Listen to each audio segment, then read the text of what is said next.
and I realized that she had a hatchet. She started walking towards me, and I gave her multiple verbal commands to stop, to drop the hatchet. She wouldn't listen, and I decided to shoot. I shot her twice. The shots were so loud. They were like broken speakers. I know when I pulled the trigger that I changed lives. Melissa, she did end up dying later on, hours later. Not only did I take her life, I changed her friends' lives. I'll never be able to see her again. This is A Silent War Within, the podcast dedicated to confronting the unseen mental health battles carried by our first responder and healthcare heroes. This show is about real stories, real struggles, and real ways to survive the storm and come out stronger on the other side. For too long, stigma has kept you silent, but this is your space to bravely break that silence, share vital insights, and build a community where your well-being truly comes first, because your service deserves unwavering support. Well, welcome to A Silent War Within. Once again, we are here with Michaela, our co-host. Michaela, how are you today? I'm wonderful, Kevin. Thank you for asking. And we have a very special guest today, Adam Meyers. Adam, the first part of the show will be kind of you telling us your story. Adam reached out to us some months ago when we very first started the podcast. He was one of the first people to reach out to us when he saw us and gave us the very long version of his story. And it was so interesting to read, and we were so captured by it. That's when Kim was helping us. Of course, everybody knows Kim's life just kind of got so busy. She had to cut something. And this was just one of those things that she still helps us from time to time in the background, but not as much active on the on-screen part. So Michaela got the job, if you will, for co-host. But Adam reached out to us some time ago, and his story is amazing. So Adam, tell us about your story, your background, where you come from, what you did for work, all those things, how this first responder thing relates to you, and just give us the whole layout. I love people's stories. That's one of the things I love the most about the show. So the floor is all yours, sir. Sounds good. Thanks, Kevin. Thanks, Michaela. I'm Adam Meyers. I've been a police officer for almost 24 years in Wisconsin. On Friday, April 8th, 2016, I was involved in a critical incident when I used deadly force on someone who armed themselves with a hatchet inside our Walmart store. Now, I was sitting at the police department working on a retail theft report when I was dispatched to Walmart. And initially, the call came out as a 911 hang-up call. And it was a non-emergent call. Once dispatch reached out to the people who called, they advised dispatch that they were chaperoning somebody who was a patient at a mental health facility and that they were out on a good behavior pass. And it's my understanding that before they went to Walmart, they went to a local fast food restaurant, had something to eat, and then went over to Walmart. And when they told this person, her name was Melissa, when they told Melissa it was time to leave, she refused to leave and went back into the sporting goods and ripped open a hatchet from the packaging and then began threatening customers, following customers around the store. So they dispatched me. And like I said, it was a non-emergent call. I just grabbed my laptop. I walked out of the back of the police department, jumped in my squad car and started driving to Walmart. And Walmart was probably about a mile and a half away from the police department. It was a non-emergent response initially. I just started driving there, regular speed, and everything was okay. Now, dispatch kept the chaperone on the line and kind of gave me the play-by-play as to, what was going on with Melissa inside Walmart, and it became more and more emergent. The chaperone told the dispatcher that she was trying to remove a knife from the packaging. That's what they initially said. It was a knife. Not that a knife would have been any less threatening, but initially that's what everybody thought it was going to be, and that she was in possession of a knife and threatening. So when I heard that, then I turned on to my emergency lights and sirens, stepped my speed up, and lights and sirens towards Walmart. Now, if you're familiar with Walmart, a lot of Walmarts are set up the same way. There is an auto center entrance, and then there's two main entrances, a general merchandise entrance and a grocery entrance. Well, initially, she was at the back of the store in sporting goods. So I thought, if I respond through the auto center, I can try to meet her back there and kind of keep her back in the sporting goods section away from everybody else and kind of, stop the threat back there and avoid any kind of, harm to customers or anything like that. But while I was responding, dispatch said that she was walking towards the front of the store. So what I decided to do was I parked right in front of the general merchandise entrance. And I pulled into the parking lot. It was a Friday at 5:15 p.m. There was hundreds of people in the store, a lot of people in the parking lot, but nobody would get out of the way. I'm pulling in the parking lot and everybody's kind of like, "Ooh, look at that police car. What's going on?" And I'm thinking, "Will you please move? There's an emergency in the store." And what I did was I parked in front of the general merchandise entrance and I turned my sirens off, but I left my red and blue lights going because I wanted to alert people who may have been parking and then deciding to use that entrance that maybe I shouldn't go in that door. And I exited my squad car. I drew my weapon because I didn't know where she was. I knew she was walking towards the front of the store. She wasn't inside the vestibule. I went into the store. There was a man and woman there, and I asked them, "Where is she?" And they pointed down to the health and beauty and the lawn and garden departments, which is like a main intersection. I ran down there and I made contact with Melissa, and her back was facing towards me. And I could see that she was kind of making a chopping motion to some merchandise that was on a pallet. And I identified myself, gave her some verbal commands. That's when she turned and faced me. And I realized that she had a hatchet. She didn't have a knife. And she started walking towards me. And I gave her multiple verbal commands to stop, to drop the hatchet. She wouldn't listen, and I decided to shoot. I shot her twice. The shots were so loud. They were like broken speakers. Shooting a gun outside is one thing, but when you're inside a building, that's a whole different thing. And I know when I pulled the trigger that I changed lives. Melissa, she did end up dying later on, hours later. But not only did I take her life, I changed her family, her friends' lives. I'll never be able to see her again. She had a 6-year-old daughter at the time. I changed my life. I changed the lives of the witnesses. There was about 12 witnesses that witnessed the shooting, and even people over in the complete opposite side of Walmart who may have heard the gunshots. Now they all kind of have a story. Hey, I was at Walmart on a Friday and the cop shot somebody. The first thing I remember after pulling the trigger was, the only way I can describe it is it kind of sounded like this. It kind of sounded like, and then everything was crystal clear again. Um, I remember looking to my right and seeing these brightly colored beach towels on an end cap. And I remember hearing one of Melissa's chaperones say, "It's the cop. He shot her. He shot her." And it felt like she was right here next to my ear. But later on, I found out she was yards away from me. So I was really tuned in. And after I pulled the trigger, the first thing I did was I got on the radio. I advised dispatch that shots were fired, that police start sending an ambulance. I also looked at the other customers in the area and I said, "Please check yourself. Please check each other," because I wanted to make sure that my rounds only struck Melissa and nobody else. And then there was a Walmart employee and I said, "Please get on the intercom and ask for a doctor or a nurse. And if there's one in the store, please come over and help," and until the ambulance got there. And there just happened to be a nurse in the light bulb aisle around the corner. And she goes, "I'm a nurse." And she came and helped. Later, she said that my verbal commands were so loud when I said, "Drop it." She thought I was yelling at her in the light bulb aisle, and she actually dropped the light bulb.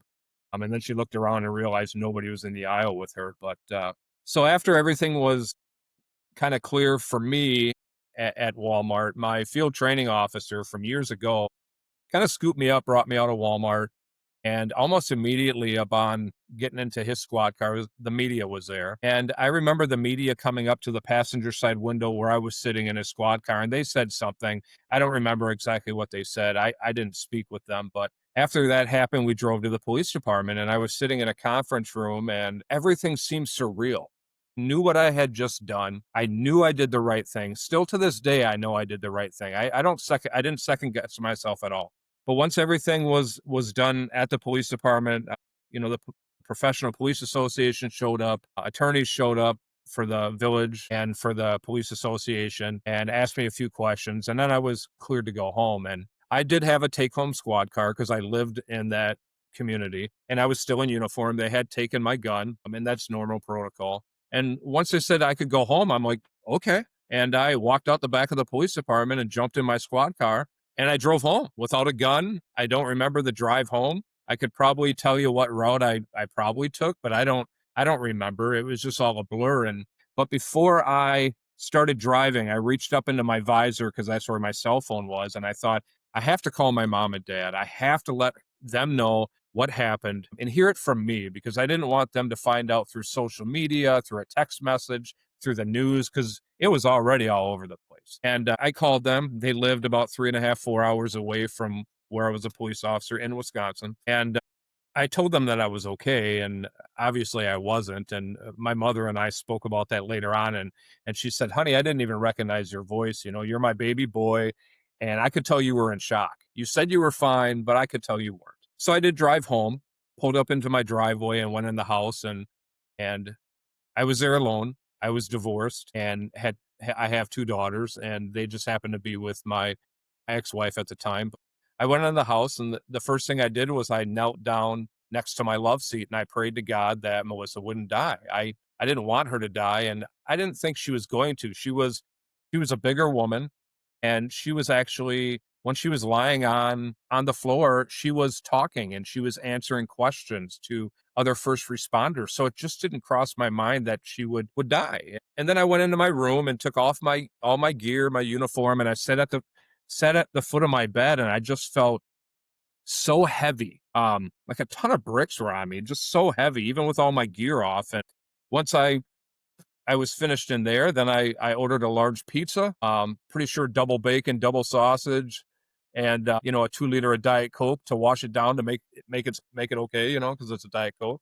And then I turned on the news, and I wanted to see what they were saying about me and saying about the shooting, and I was told not to. I said, they told me it's not good for you to do that. Don't do that. But hey, you know me. I don't have to listen to everybody. I know what I'm doing. And I watched the news, and then once that was done, I went to bed, and I slept well. I slept like a rock. And I don't know if it's because of the adrenaline dump, but I slept really, really well. And I didn't have nightmares, bad dreams, flashbacks, anything like that.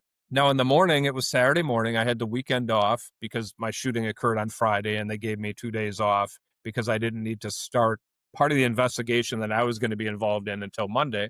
So I woke up Saturday morning and I thought to myself, I need to do something normal, if that's even possible after you shoot somebody. And I tend to get my hair cut a lot just because, sometimes I get subpoenas and have to go to court, and I don't want to be caught off guard looking all disheveled. So I thought, I'm going to go get a haircut, and then I'm going to go pick up my kids from my ex-wife's house. And while I'm walking out to my car, my chief called me, and it was a typical phone call. "Hey, how you doing?" "I'm doing good." And he said, "When can you come meet me?" And I said, "Well, I'm going to go get my hair cut, pick my kids up, and then I'll come see you." And he said, "Well, Adam, I'm sorry I didn't want to tell you this over the telephone, but she died." And I respect him for doing that. And the reason why he did that is because the same reason why I called my mom and dad. He wanted me to find out right away as soon as possible, so I didn't hear it on the news or text message or from anybody else. And I remember getting off the phone and just sitting there and thinking, this changes everything. I killed somebody. Not only did I just shoot somebody, this person's dead now. What's going to happen? And so I went and got my haircut. I barely remember getting my haircut, and then I went and talked to the chief and sat down, and he asked me how I was doing, and I don't know. I obviously I wasn't doing well, but I thought I was doing okay. And he told me he was going to release my department photograph to the media, and I was probably thinking a million things at that time, but the one thing I wanted him to do was give me about an hour to thin up that photo, because I consider that my fat picture. I uniform with all my awards and stuff, but the huge chicken neck, and I'm thinking, if that goes on the internet, that's out there forever. I just killed somebody, but that's like what I'm worried about. And if you Google that, you'll see that picture now, and that's fine. But it's kind of interesting. That's what I was worried about. And he said, "No, Adam, we're not going to do that." So it was released, and then I just went home, and that whole weekend was a blur. I don't remember anything from that weekend. I don't remember what I did, who I spoke with, where I went, no clue. But then Monday came. Monday is when I had to meet with the investigators at the sheriff's department. And I was really nervous driving to the sheriff's department because I started wondering, what if the videos in Walmart and the dispatch and the 911 calls, what if it doesn't jive with what I remember? Then I'm screwed. And for some reason, I thought I heard somebody say that we didn't have video of the shooting. And I'm like, that doesn't make any sense. But that kind of stuck with me until I got to the sheriff's office, and there was an investigator, and he said something, and he wasn't being a smart aleck or sarcastic or anything like that. I think it's just the way I took it. But once we started getting ready and going up to the conference room to kind of start the investigation, he said, "Oh, we got video." And I'm thinking, what does that mean? The way he said it, it just got me really nervous. And once we got up there and started going over things, it was exactly how I remember. There was a lot that I don't remember, and I watch video and I'm like, that's me on video doing what I was trained to do. but I have no recollection of that at all. Even to this day, I don't remember. And they say that's part of your brain protecting you. I don't get all of that, but um, and then I went on a 30-day administrative leave, and while I was investigated, and ultimately I went back to work after about 30 days. I was cleared from the shooting from the district attorney's office. It was a justified shoot, self-defense. A lot of people don't know that when you're a police officer and you're being investigated, you are considered a suspect until you're cleared. And I saw my name, suspect Adam A. Meyers, and I was like, wow. But I knew I did the right thing. I've always known I did the right thing. I didn't worry about not going back to work. I knew I was going to go back to work and I wanted to. Looking back now, I think maybe I went back too soon, but that's easy to look back on things and think differently. That's pretty much the kind of the short story of my critical incident. So after the critical incident and you had this period of shock, so you mentioned you went back too early. You gave us all the details from the actual critical incident. What happens past that? What does post shooting Adam back at work look like? I was ready to go. I wanted to go back to work. I remember, I want to say maybe within the first couple of weeks, I remember leaning up to some filing cabinets and talking to a sergeant. And he even told me, he goes, you could be done right now if you don't want to be a cop anymore. You could say this is too much for you. And I'm thinking, no, I love being a cop. That's all I've ever wanted to do. I'm working. I was really hyper vigilant, more than ever before. Really tuned in. I wear a tactical vest here with different patches. I actually have another patch that says hypervigilance. I was really hypervigilant. I was really tuned in. I was always thinking, what if, what if? I was running more license plates, looking for people with warrants. I just wanted to do it more than ever before. But then I started poorly coping and suffering in silence and poorly coping with my mental health. I slowly started doing that on my administrative leave. But I was doing well. I was doing well at work. A year after my shooting, I was promoted to detective, the first detective in the history of the police department. But with that came cumulative stress. I mean, I continued to go to Mhm. other critical incidents, other homicides and suicides and fatal crashes and you name it. And then on top of my poor coping, I was dealing with all this other stuff too. And since I was the only detective, I was going to almost everything. So you really strike me as a kind of a man's man, or I hate this phrase, but a cop's cop. Like you seem like you were really involved with the law enforcement side of it and really enjoyed being there. Love it. So kind of because I guess I'm at a weird spot because I know the whole story. Yep. So kind of you sent me the whole story. So go into like when this all went south. What does the bad coping mechanisms look like? Like Okay. Sure. what were you doing since you were kind of the cop's cop and you really appealed to me and I think you'll appeal to our viewers and listeners as kind of a man's man. So how does poor coping look to somebody who's so invested in the law enforcement side of things? Yeah, I love being a cop. As far back as I can remember, I always wanted to be a police officer when I was a little boy. I lived on Highway 20, Washington Avenue in the city of Racine. And every time a police car would race by the house, lights and sirens, I'd go out and look at the window and I'd call it an car because of the siren, and just love it. Still love it. I'm almost 51 years old, and every time I hear a siren, I want to check it out and see how cool the graphics look or the lights. That's never left me. But when I was on administrative leave, I started drinking more. And then for years after that, almost 6 years after that, I started poorly coping. I have another patch that supports that. And with alcohol, casual sex, and drugs. And when I I say love that. alcohol, what I mean is I just didn't have a 12 pack of beer. I have a simulated wine glass here. And what I would do is I would take like sleeping medicine and I would take like, NyQuil allergy medicine. And I would add that to my wine glass and make my own cocktail. There was one time I reached into the medicine cabinet. I pulled out some prescription medicine to my oldest daughter, Sydney. She had a cold, a cough, and it had codeine in it. So I added that to my wine glass and I was like, this is great. It makes you feel all warm and fuzzy and just sleep the day away. I gradually got away from the wine. Before my shooting. I collected wine, but I went through wine really quick. And then I got into liquor. And what I mean by that is I have a 750 milliliter bottle of vodka. So it's like, I don't know, $5, $6. And what I would do is I would drink that in 30 minutes or less. I wouldn't make a mixed drink. I'd put Wow. it over ice or drink right from the bottle with some chips or some other junk food or whatever. And I was a complete drunk. I'd sleep the day away. no matter what social event that I would go to, I would consume alcohol. I would stop by a gas station that was probably about 5 minutes away from my house. And I would buy these cinnamon whiskey bottles. They're like 2, 3 shots a bottle. I'd buy 2 or 3 of these. And what I would do is I drink them right in my car in the parking lot. And when the bottle was empty, I'd toss them in the back of my car, or I'd throw them out the window when I'm driving to my destination. Now, I did this when I went grocery shopping. I did this sometimes when I was going to pick up my kids. I mean, you name it. And I would rationalize that it would take about 30 minutes for the alcohol to kick in. And then by Mhm. then I'd be wherever I'm supposed to be. But that's wrong. That was just how I justified doing it. And I'm very lucky that I didn't crash, hurt myself, hurt somebody else, kill somebody, get arrested for drunk driving. But I didn't care. And when I talk about casual sex, I would meet women online strictly for sex. It was mutually agreed that we'd have sex, and sometimes in 30 minutes or less, we'd be having sex. And I kind of had a routine when I knew a woman would come over to my house. I have like an energy drink. I'd drink an energy drink, and then I would have two of these little vodka bottles, because the energy drink would give me energy. The vodka would kind of, loosen me up and get rid of my inhibitions.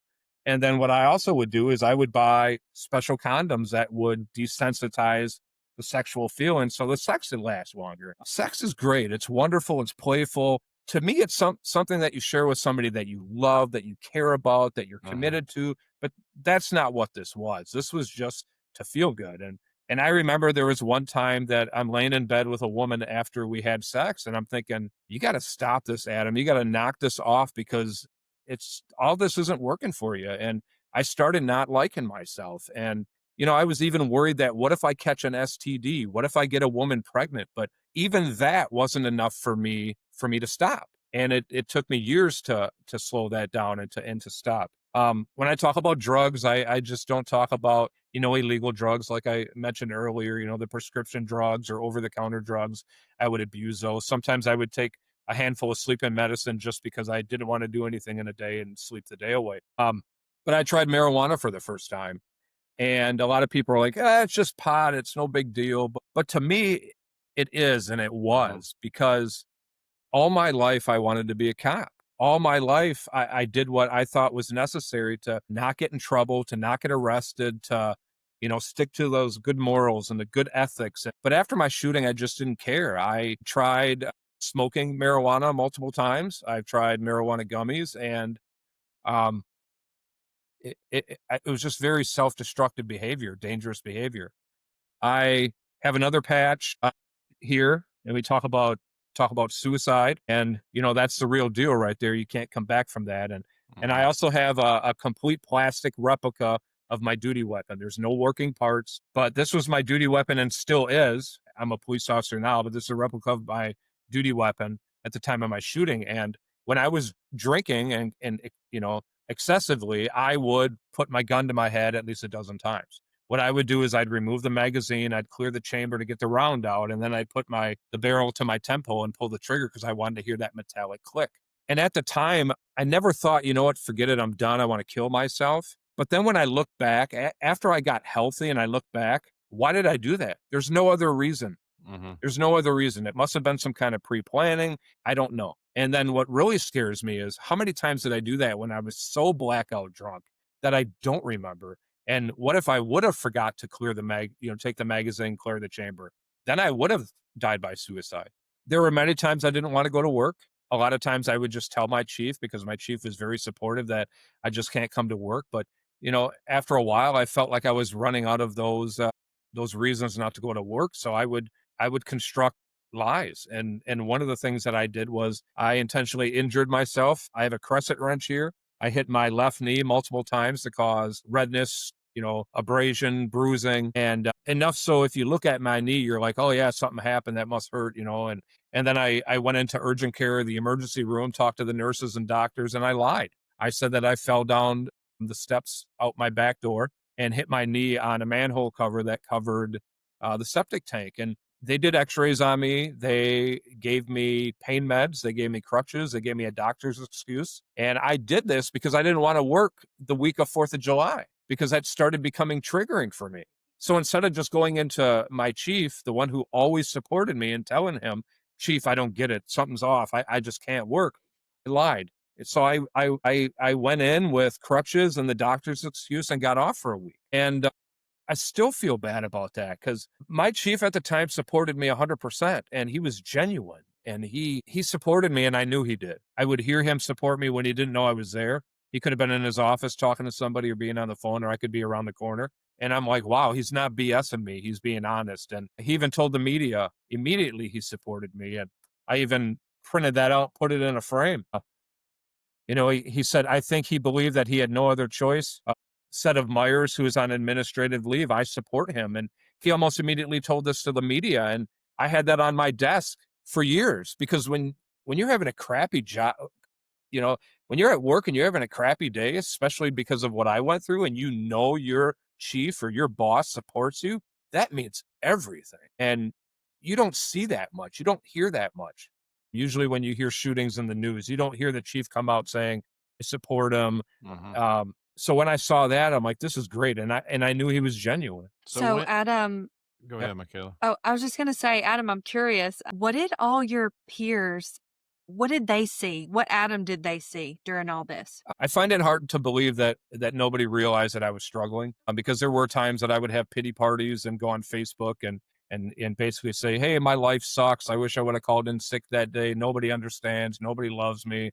This kind of stuff. I even told my pastor to F off one time on Facebook because I was so intoxicated. And my department came and checked on me once or twice at my house as an official call, and so did the sheriff's department. So they knew I was struggling, maybe not to the extent that I share now, but I'm pretty sure they knew. But, I went to work and I kept doing the job. And I had been there, for 14 years and never had been disciplined or suspended. I was getting awards. I was getting medals. I was getting citations from state senators. I was doing a great job. So I was still able to do my job.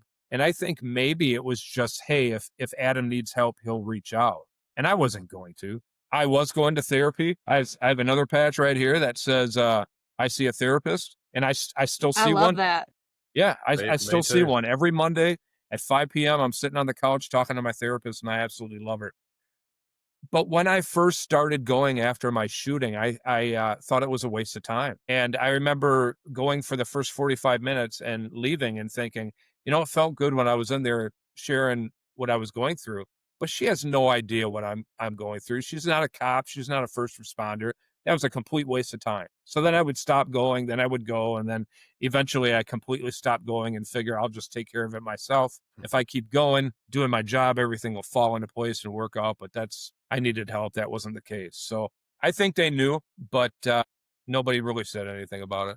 Nobody really. And I can imagine with you hiding that from your family and hiding that from your mom and dad, hiding it, I'm Yeah. sure, from your kids and your ex-wife, I'm sure that brought a lot of shame. How did Yeah, that and it was co-inspire? yeah, and it was really easy to hide it from my mom and dad because they live 3.5, 4 hours away. My mom can call up and say, "Hey, honey, how you doing?" "Oh, I'm good, mom."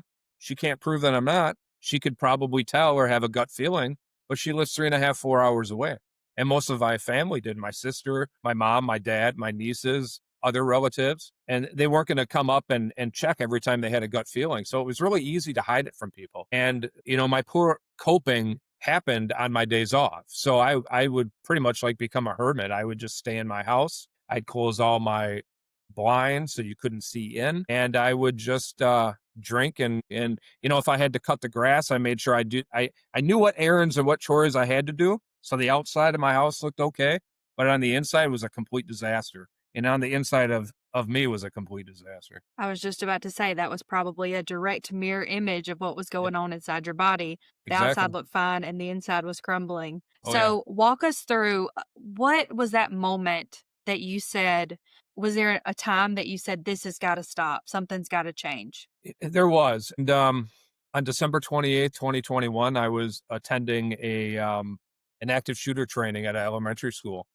And I was seated comfortably like I am now. There was probably about 20 or 30 other cops there. And we were all watching a presentation, PowerPoint presentation about different active shooters that happened, across the United States and overseas. I started getting really uncomfortable and really hot and a knot in my stomach. And about a minute passed, I reached up to my forehead and it was drenched in sweat. I had a panic attack. And I don't have any doubt in my mind if I would have raised my hand and said, I can't complete the training, or reached out to one of the men and women that were there that were cops that knew me, it would have been okay. But I think because of that stigma, I think, my first reaction was I have to fight it and I have to hide it. And that's what I decided to do. And I completed the training and then I went on 2 days off. I was a detective at the time, but I had to work uniform patrol on New Year's Eve. And New Year's Eve was a Friday, December 2021. It was a Friday. And I started that shift at 11 a.m., the same time I started my shift the day of my shooting, which was also on a Friday. And sat in my squad car, got all my gear set up, and I said, you know what? Forget it. I'm done. I quit. I ain't doing this no more.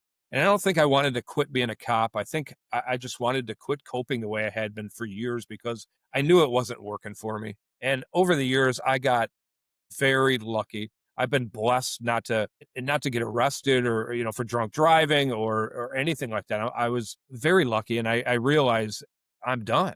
And I reached out to a sergeant. He came, sat in a squad with me, and I said, "You need to come with me to the chief because I quit. I ain't doing this no more." And he goes, "Hold up, you're not going to quit. I'll come with you with the chief, and we'll talk to him." And this was a new chief, not the chief that had been with me during the shooting, because he had retired. But I went in there and sat down, spoke with the chief, and I told him I quit. I'm not doing this anymore. And he goes, "Nope, just take some time, think about it, and let me know when you're ready to come back to work or what your decision is." And I think it was I'd say probably about 2 weeks. And I called the chief up and I said, "I'm ready to come back to work." And he goes, "That's great. But the only way that you can come back is you have to have a fitness for duty test, a psychological evaluation." And I was okay with that because I had strong mental health advocate. I had started speaking about mental health 3 years after my shooting, kind of sharing my experience, although I was a huge hypocrite because I was kind of coming off as everything is great while I was still poorly coping the way I was. But I scheduled that appointment, and the day that I'm driving to the clinic, I'm thinking, I'm going to lie. I'm going to lie. I'm going to beat any test they got. I don't need to do this. This is ridiculous. I've already been back to work. I'm fine. And when I got there and I'm sitting in the waiting room, I thought again, and I thought to myself, you know what, Adam, the only way that you're going to get better is you have to be honest. You have to be honest with everything. And I was. And I was unfit for duty. I was diagnosed with major depressive disorder, PTSD, acute stress with dissociative features, and I couldn't go back to work. And I actually have a copy of that evaluation right here. And I remember reading this. I remember going through it page by page, and it was describing me over the years. And I started crying because this was me. This was like answers to what I had been doing over the years and what it all meant. But then I also saw it as this is a gift. Now, what do I got to do to get better? And so I couldn't go back to work. The department psychologist recommended a 6-month short-term disability for me to work on my mental health. And I put in a 90-day leave of absence and I was approved for that. So I started working on my mental health, getting the right kind of mental health. And, sometimes that's difficult for first responders because we put everybody else first. And this time I was putting myself first. And that wasn't easy, but it was important. And I'm glad that I finally did it. And so I was going to therapy 2-3 times a week. I was put on a safety plan because of some suicidal ideations that were found in this evaluation. And I was okay with it. It was kind of just mixed emotions because I had been there for people for many years when they're in crisis, and now it's me. It's not them. Now I'm the one that really needs help. But I'm okay with it. It's a good thing. That's why they exist. And I also received, shortly after being put on that crisis plan, I received a cease and desist order from the police department. The sergeant came out to my house and gave me a cease and desist order to immediately stop speaking about my personal testimonies regarding my mental health, regarding my shooting. And that scared the hell out of me because I had been doing that for years. And now they're basically telling me to shut up about it. And it said if I didn't, that I would get disciplined or I could possibly be terminated. So I shut my website down. I stopped speaking. And then after 90 days, my leave of absence expired. I was called into the chief's office. I had a meeting with him, and he told me that we're not extending your leave of absence. You can either resign or we're terminating you. And I felt abandoned. I thought it over, and I decided not to quit. I said, this is work related. I'm not quitting. And I was terminated. And I remember being escorted out of the chief's office into my detective office, packing up my stuff and carrying it out to my Jeep and pulling out of the driveway or the parking lot of the police department for the last time. And I'm thinking, what next? One challenging thing that I faced when I was on leave of absence is I had no union representation. I was part of the Professional Police Association, which was a separate entity, not a part of the police department, that I had been a part of since 2001 when I first became a cop. And that was all suspended when I went on leave of absence. So I had no representation and I felt alone. And I didn't know what to do. Nobody at the police department reached out to me. I was completely ghosted. Nobody called me. Nobody texted me. Nobody asked me how I was doing while I was on leave of absence. Still to this day, this May will be 4 years since I've been there, since I was terminated from there, and I haven't heard from anybody. And it hurts because I went on life and death calls with these men and women. They knew me. They helped me move. They knew my daughters. And then when I really needed help, really needed support, somebody there, nobody was. They said, "Oh, we provided what resources." Nobody was there, and that's what really hurts. And there were even some officers when I was still working there that would come in early for shift and kind of knock on my door and say, "Hey, Adam, can I talk to you? I had a rough weekend." And I'd say, "Sure, come on in, let's talk." So there were other officers that were stressed, but nobody. I was just abandoned. And what if I would have went home and killed myself? Everybody knew how much I loved being a cop. What if I would have went home and just said, forget it, and killed myself? Nobody followed up. I felt completely abandoned, and it still hurts to this day. I really want to like pour my heart out to you because I can just feel like your heart in this, and I know how much you loved being a cop, and like I can only imagine that heart-wrenching feeling that was. But honestly, like you sharing your testimony is really powerful because I don't think you're alone. I think that Yeah, I know you probably felt like when that happened, you didn't lie. You could have lied, you could have masked all that, but you right, decided to tell the truth and be right. honest in your evaluation. And then you got all these diagnoses. And I'm sure to you, that was like a breath of fresh air because you're like, finally, like, I'm getting the help that I really need, you know? And then to go on that leave of absence to work on yourself, to feel empowered, to have your life back. And then you go to work and you get terminated. That's heartbreaking. I'm sorry Yeah. that happened to you. And I'm Well, sorry nobody reached out. right. And then I find out that I was terminated before my 90-day leave of absence because I didn't put in a 90-day leave of absence until February 6th. It was approved the next day. And then they terminated me April 29th. That's 81 days. I mean, that's okay, it's 9 days short, but per contract, I get 90 days. So I'm like, well, what the? It sucks. And what I ended up doing is I ended up moving down 3.5 hours away towards where my sister and parents lived and moved in with my sister and tried to get a job, and it was difficult. I didn't even know if I wanted to be a cop anymore. I knew I'm thinking nobody's going to hire me. They're going to see me and say, this guy's a nut job. We're not taking a risk on him. He's a liability. But I was able to get back into therapy. And a year later, I applied in a police department and was hired and have been a police officer for almost 3 years. And I'm currently a captain at the police department. So it ended up being a blessing in disguise. But there are times that I look back and I think, you know what? I should have never reached out for help. I should have just kept going. But I know I did the right thing because if I would have kept going, I could be dead right now. So And you know, one thing I do want to touch on, I was making a mental note to come back to this. Do you remember when you said that when you initially went back to work right after the shooting, you were yeah, like this over the top cop? You were like having something to prove.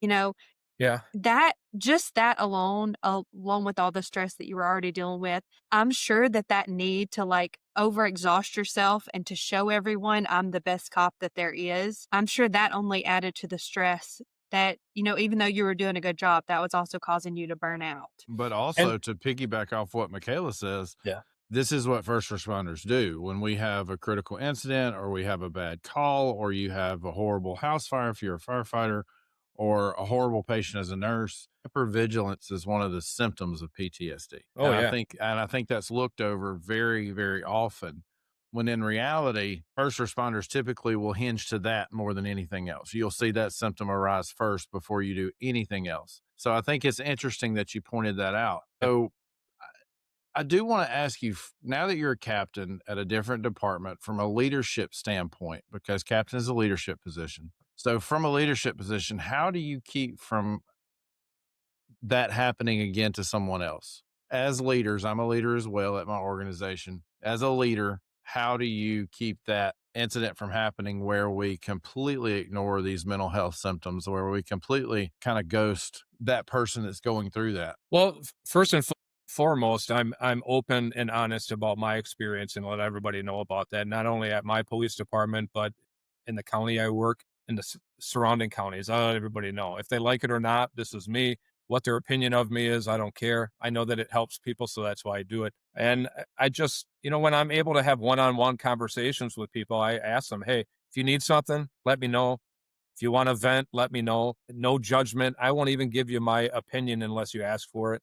When you're talking to me, yeah, sure, I'm a captain, I'm a police officer, but the badge can come off, the captain bars can come off, and we're just talking because what's important is you getting help and you being okay." And I've had conversations like that. And it's so important, just like I explained with my former chief, to be genuine. So when the first responder is reaching out for help, that they know leadership or supervision isn't BS in them.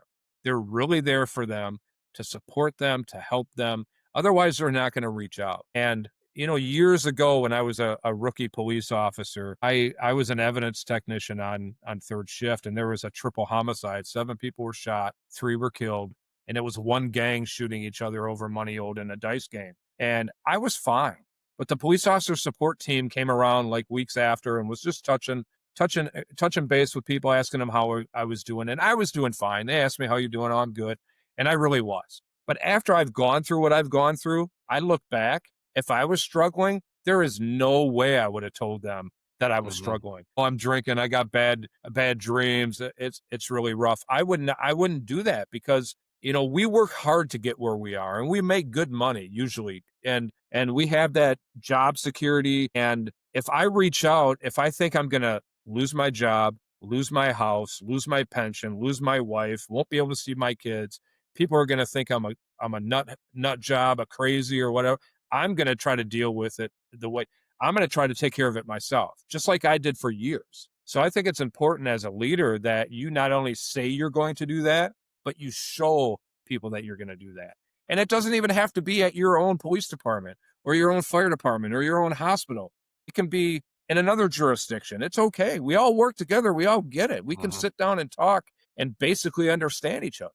But you have to find a way to build that trust, and you absolutely have to be genuine. Otherwise, people won't reach out. They won't. They'll try to take care of it themselves. So And you go ahead, one Michaela. thing I just wanted to add something. What he said something really important. So I think some of the things you were talking about is early detection as well, like Hmm. knowing your people, knowing who's close to you, because Hmm. those signs and symptoms, like you expressed, were all inside. And you were doing those things behind closed doors and behind closed blinds. And just as a captain, as a leader, Kevin, I'm a supervisor where I work, Yeah. knowing your people intimately and being able to tell when that one thing is off and actually speaking up and following up on it is so important. I want people to hear that because one thing that you might overlook and say, well, maybe that person's just off today. If you're not inquisitive and say, hey, I noticed how you responded to that person. That's not like you. What's going on? And just Right. leave it as an open ended question, that could save somebody's life. If Oh, somebody yeah. would have done that to you, that might have completely altered, your whole trajectory of what happened. Right, right. And, like the pity parties I was having and posting on Mhm. social media, why wasn't I pulled aside and said, "Hey, we need to talk. What's going on? I care about you." We know you, Adam. We know you as, kind of a jokester. You're walking around making up your own goofy songs around the police department and stuff like that. And you're not doing that now. And now you're posting on social media, how life sucks. And you even told your pastor to F off. This isn't you. What's going on? I want to help you. But a lot of first responders will be like, "I'm good, I'm okay, I'm fine," because they Mhm. don't want to lose everything they work so hard for. That's right. They're worried about that. And unless they absolutely know that it's going to be okay, they're not going to reach out. What's the reason we stigmatize this so much? Perception of being weak. I know when I was in the army years ago, but when I was in the army, we were always told, "Suck it up and drive on." And it's like, okay, we were always told Yeah. that. And the thing is like what you're doing with your podcast and us talking, this is important. This is slowly starting to destigmatize it. What's great with podcasts is somebody can watch this on their phone or in their squad car on their laptop if they want to, in Mhm. private. And yeah, I think the stigma is real. I think it's getting better, but I think the biggest thing is judgment, is criticism, is losing everything you worked hard for. Yeah, I think that's I exactly it. Even when I went through my mental health crisis that I've talked about numerous times on the show, it was very eye opening to see people that knew me and to see people that not just knew me, but were like family. That, we've shared meals, we've shared stories, we've shared Yep. families. And it does get to that point where they kind of wash their hands a little bit of you when you're acting a little off. And I think that what we're seeing a little bit more now with the newer generation and us being really more vocal and more active in the mental health world is you're seeing a newer generation come out of police academies, EMT schools, fire schools, whatever it may be, nursing schools that are more adapt to understanding that mental health is just as important as physical health. Oh, absolutely. Yeah. And I think as that progresses and as we have shows like ours, shows like all the others that are out there that are talking about mental health, as well as this push by national organizations saying mental health, websites like yours, saying that it's okay to talk about mental health. And I think that really will change the game. It's just going to take a little time. But yeah, I completely understand how it must feel or how it does feel to be kind of ghosted a little bit and kind of abandoned, and there is such a feeling of loneliness. When you started therapy though, was that kind of the tool that unlocked the healing, or was it the initial moment of saying, I can't do this anymore? I think the initial, when I acknowledged that, forget it, I'm done, I quit, I'm doing this no more, I think that was it. Um, Years ago, I believe it was in 2019, I wrote a contract to myself at like 9:30 in the morning that I wouldn't drink alcohol anymore in any way. And I don't remember writing it because I was so blackout drunk whenever I wrote it. But I found that, and so obviously something internally knew, hey, Adam, this ain't working for you. You better knock Yeah. this off or you're going to lose everything. But I think that day when I said, forget it, I'm done, I quit, I ain't doing no more. I think that was me finally giving up and saying it's time. It's time to get the right kind of help. And then, when I was unfit for duty, started going to therapy for 2, 3 times a week.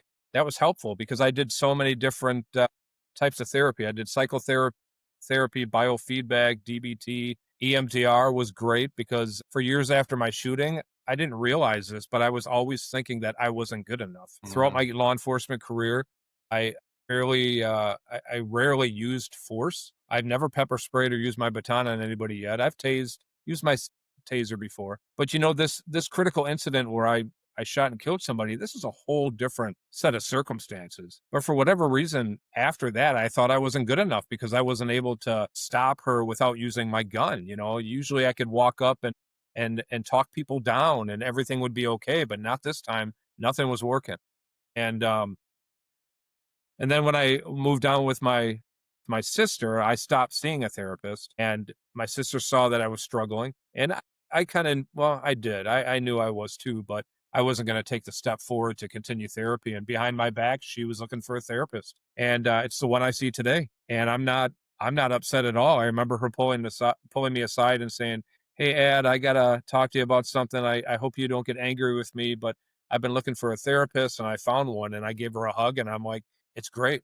That ended up being, I love her. Her name's Amy. I absolutely love her because who knows where I would have been if I would have just continued down the road I was on. So for somebody like us, first responders, been through something, regardless if it's as large as what you've been through, but struggling with something, can you describe therapy and demystify a little bit of that therapy hesitation that we tend to have? Sure. I mean, I got a patch right here. It says I see a therapist. I have another one that says I take medication.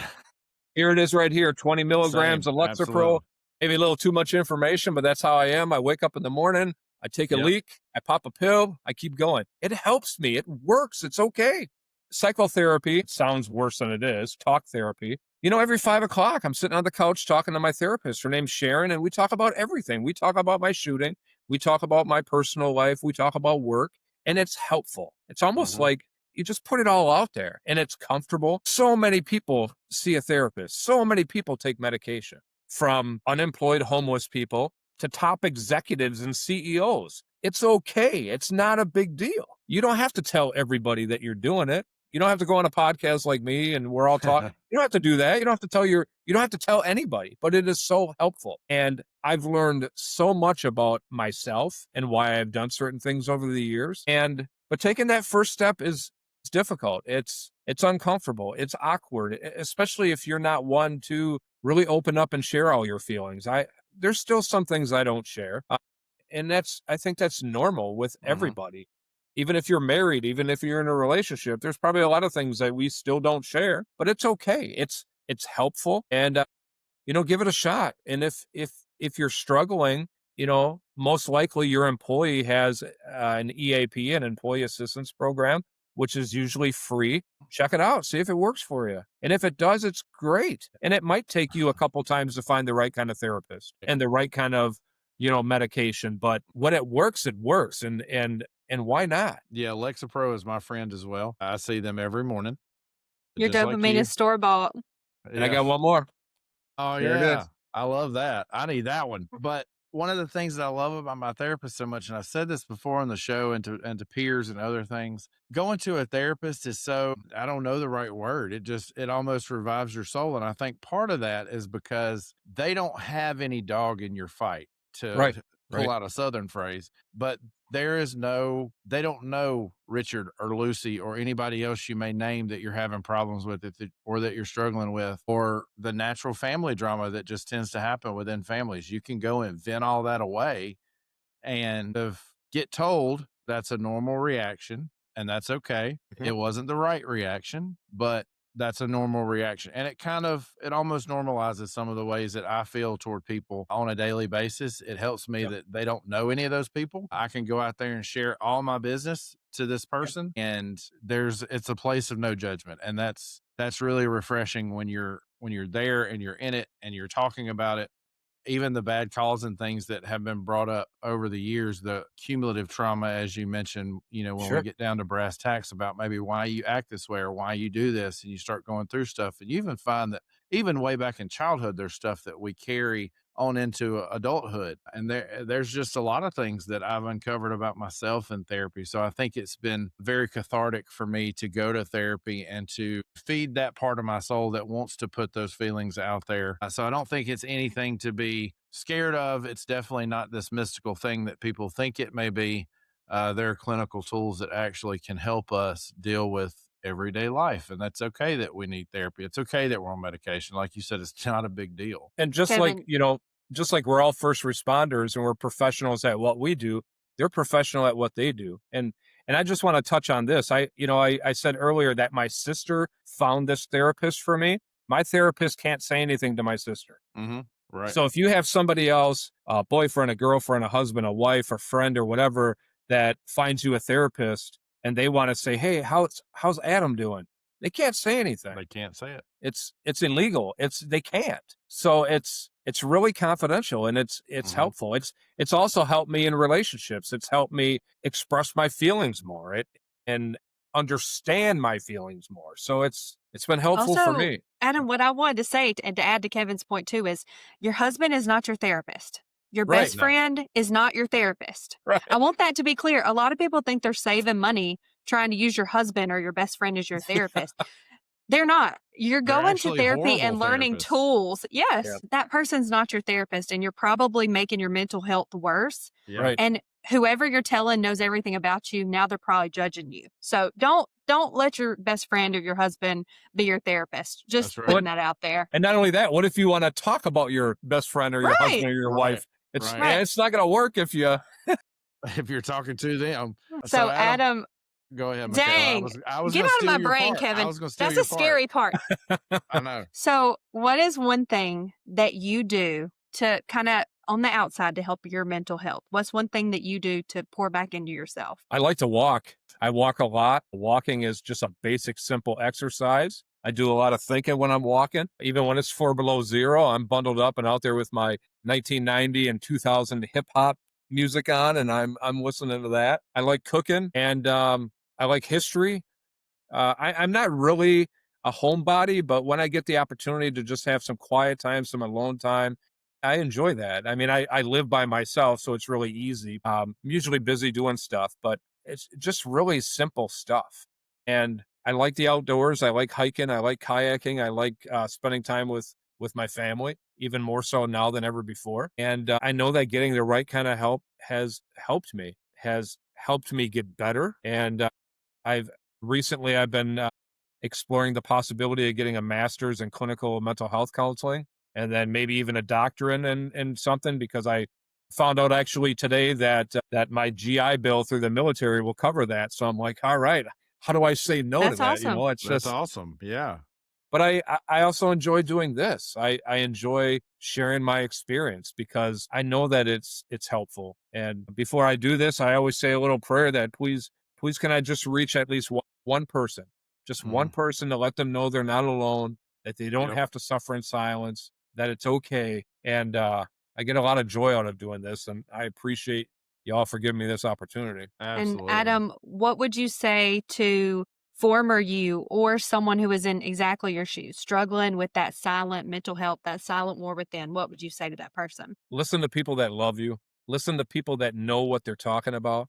And that's different. That's difficult because I'm hard-headed. I'm stubborn. My mom said, "Yeah, that's the German and the Italian in you or whatever." But while I was struggling, I knew there were people there that loved me and that cared about me. And if I would have reached out for help, they would have been there because they were there the whole time.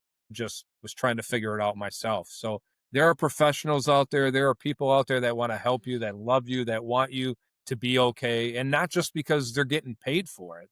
They genuinely want to help. When I went back on the road after my shooting, there were strangers that came up to me and gave me hugs and said, "Hey," they recognized me as being the officer, and then they were just like, "We prayed for you. We're glad to see you back." So there are people out there that genuinely want you to be Yep. okay and want to help you. You're not alone. So try to reach out to those people. Try to listen to people that care about you because they want you to be okay. So, Adam, tell us about your website. I'm very interested to hear about how this all started. Sure. I started speaking in 2009, here, there, and little places, just sharing my experience. And in 2020, I established Stop the Threat, Stop the Stigma on Facebook.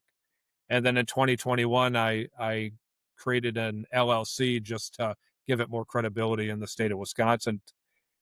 I established Stop the Threat, Stop the Stigma to share my experience in hopes that it'll inspire other police officers and other first responders and military and veterans to speak about their mental health, to reach out, to help other people. And if you go there, there's some resources there. And I had no idea that I would be doing podcasts. I had no idea that I would be writing articles and speaking with people in Germany and Canada and Poland and South Africa, West Africa, you name it. And it's awesome because one of the main things I learned is that no matter where you live in the world, we all struggle with mental health. I Hmm. mean, you could be thousands of miles away in the United Kingdom and we can sit and talk about the same thing. It's great. So I have a website and there are some resources there. My phone number is there, my actual phone number, not a business phone number. So if you want to reach out, text me, call me, leave me a message. I'll do what I can to find resources to help you.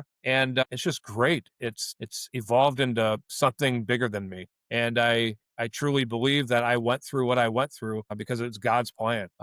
I love that. And he wanted me to be on that journey, even though many times I prayed that, hey, God, please don't let me wake up. And he's kind of like, yeah, too bad. I got something else for you. You're going to be waking up. Hmm. And it was heated arguments, pretty much one sided, my side. But as I got healthier, I look back and I'm like, this is what I'm supposed to be doing. Yeah. So I love doing it. And visit the website, shoot me a text or visit Facebook, send me a message. And I'd love to chat with you. It's great. It's helping people, and that's what it's all about. You clearly have a passion and a joy. What a hard hitting story that was. I'm so apologetic and heartbroken that you had to live through that, but also glad that you did. Glad that you came out on the other side to help others. Thank you. And what a testimony that you have. And I am so grateful that you chose to join us and that you chose to tell your story and you were honest and open. Obviously, we've reached kind of the end, but what an amazing, amazing episode you have given us. So I'm very appreciative to you. Thank you. And for everybody listening, as always, you can check us out on Facebook, TikTok, Instagram, YouTube, our episode stream on Spotify, Apple Podcasts, as well as YouTube. You can watch us there and also get the video version or the audio version on Spotify, which is pretty cool. When I go back and edit episodes, it's really cool to see how we and the guest interact. That's one of the funnest parts of doing a podcast is watching it over again, because you don't realize some of the mannerisms and things that each person has and how we react to each other. It's really interesting to see even the body language and editing. So you can check us out in all those places. You can also go to our website, asilentwarwithin.com. Episodes are also uploaded there, as well as lots of resources, as Adam said. Check out his website. Seems like an awesome, checked it out obviously before the show. Seems like an awesome place to get that assistance and have some resources and really dig more into Adam. Awesome guy, awesome interview. I really appreciate you joining us. And of course, as always, you guys be safe, take care of your mind, and we'll talk soon. Goodbye, everybody. You've been listening to A Silent War Within. If this episode resonated, please subscribe, leave a review, and share with someone who needs to hear it. Remember, you're not alone and your well-being matters. It's time to end this silent war.